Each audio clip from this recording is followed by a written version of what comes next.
Hi friends, నేను మీ David sir. మనం ఇప్పుడు నేర్చుకోబోతున్నటువంటి టాపిక్ గాంధీ ఇర్విన్ ఒప్పందం. మరి ఈ గాంధీ ఇర్విన్ ఒప్పందము జరగడానికి గల ప్రధానమైనటువంటి కారణం ఏంటంటే ఎగ్జామ్లో మనకి ప్రధానమైనటువంటి కారణం ఏంది అనగా ఏమిటి గుర్తుంచుకోండి. మనకి ఏమిటంటే ఆ సమయంలో మనకి 1931 సంవత్సరంలో ఆ సందర్భంలో మన భారతదేశంలో దేశం యొక్క పరిపాలన విధానానికి సంబంధించి లండన్ లో మనకి రౌండ్ టేబుల్ సమావేశాలు జరుగుతూ ఉన్నాయి. ఏం జరుగుతున్నాయి? మనకి రౌండ్ టేబుల్ సమావేశాలు జరుగుతూ ఉన్నాయి. అప్పటికే ఒక సమావేశం అయిపోయింది, మొదటి రౌండ్ టేబుల్ సమావేశం అనేది అయిపోయింది. ఇప్పుడు ఏం జరుగుతూ ఉంది? రెండవ రౌండ్ టేబుల్ సమావేశాలు జరుగుతూ ఉన్నాయి. అంటే మొదటి రౌండ్ టేబుల్ సమావేశానికి ఎవరు రాలేదు అంటే ఐఎన్సి, అంటే మొదటి రౌండ్ టేబుల్ సమావేశానికి భారత జాతీయ కాంగ్రెసు హాజరు అనేటటువంటిది కాలేదు. అంటే ఇక్కడ హాజరు కాలేదు కాబట్టి లండన్ ప్రభుత్వం ఏమనుకుందంటే జాతీయ కాంగ్రెస్ యొక్క సపోర్ట్ అనేది లేకుండా మనము భారతదేశంలో పరిపాలన చెయ్యలేం. నంబర్ 1, భారత జాతీయ కాంగ్రెస్ యొక్క సపోర్ట్ లేకుండా, దాని యొక్క సలహాలు లేకుండా మనం ఎలాంటి చట్టాలను కూడా రూపొందించలేము అన్న విషయాన్ని గ్రహించినటువంటి బ్రిటన్ ప్రభుత్వము రెండవ రౌండ్ టేబుల్ సమావేశం ఏదైతే ఉందో ఈ రెండవ రౌండ్ టేబుల్ సమావేశముకి ఎవరిని ఆహ్వానించాలా? ఐఎన్సి అనేదాన్ని ఆహ్వానించాలా. మరి అప్పుడు ఐఎన్సి అంటేనే ఎవరు కదా? మనకి గాంధీజీ గారు. అప్పుడు రెండవ రౌండ్ టేబుల్ సమావేశానికి ఐఎన్సిని అంటే జాతీయ కాంగ్రెస్ ని మరియు గాంధీజీ గారిని ఆహ్వానించడం కోసం ఏం చేయడం కోసం మనకి ఇక్కడ ఆహ్వానం, గుర్తుంచుకోండి, మనకి ఆహ్వానం పలకడం కోసమే మనకు ఈ ఒప్పందం అనేది జరిగింది. ఎవరెవరి మధ్యలో? గాంధీజీ మరియు ఇర్విన్ మధ్యలో 1931 మార్చు 5వ తారీఖు రోజున ఈ ఒప్పందం అనేటువంటి జరిగిందనమాట. ఇది ఈ ఒప్పందం జరగడానికి గల ప్రధానమైన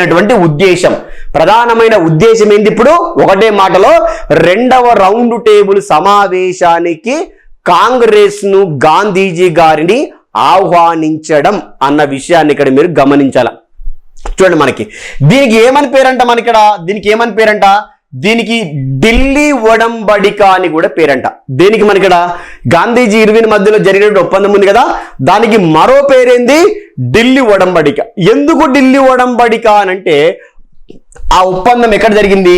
ఢిల్లీలో జరిగింది కాబట్టి దానికి ఢిల్లీ ఒడంబడిక అని అంటాం. అది మీద రెండో అంశం.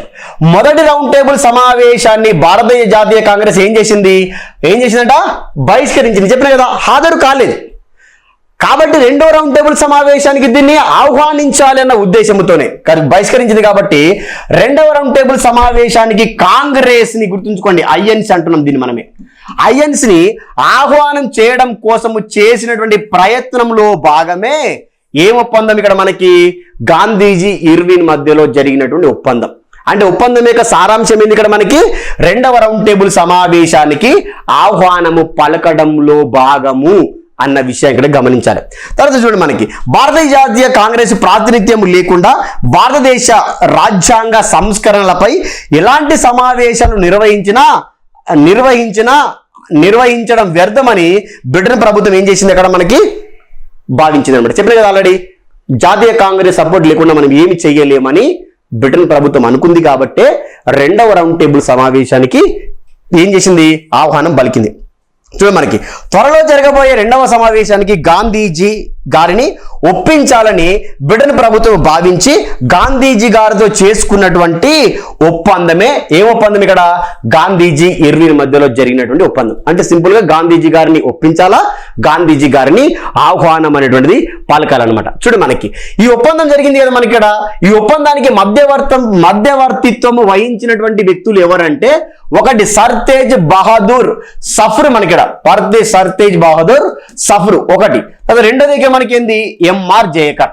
ఎగ్జామ్ లో మనకి చాలా సార్లు ఎగ్జామ్ లో మనకి అడిగింది. ఇక్కడ మనకి ఏమడిగింది? ఇక్కడ మనకి చూడండి, మనకి గాంధీజీ ఇర్విన్ల మధ్యలో జరిగినటువంటి ఈ ఒప్పందం, దీన్ని ఢిల్లీ ఒడంబడిక అంటాం కదా.